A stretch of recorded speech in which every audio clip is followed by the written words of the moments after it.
લો બોલો, કોઈકે અફવા ફેલાવી કે અંબાલાલ કાકા દવાખાનામાં દાખલ છે। લો બોલો, કોઈએ અફવા ફેલાવી કે આંબાલાલ કાકા દવાખાનામાં દાખલ છે અને આંબાલાલ કાકાએ ચોખવટ કરવા વિડીયો કરવો પડ્યો કે હું આંબાલાલ પટેલ એકદમ સ્વસ્થ છું અને મારી માંદગીના સમાચાર એક અફવા છે।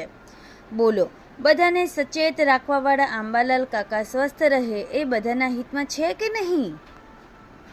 આજે 5 સપ્ટેમ્બર 2024ના મારા જે સમાચાર લગભગ દવાખાનામાં દાખલ કરેલ છે અને માંદગીના સમાચાર છે, તે સમાચાર ફેક ન્યૂઝ છે, ખોટા સમાચાર છે અને હું સ્વસ્થ છું અને મારા નિવાસસ્થાને બેઠો છું।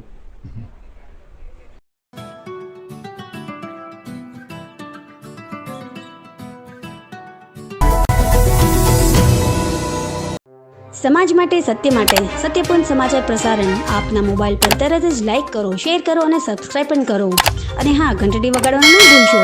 આભાર। સમાજ માટે સત્ય સાથે સત્યપૂર્ણ અહેવાલ, સમાચાર તથા જાહેરાત પ્રસારિત કરવા સંપર્ક સાધો।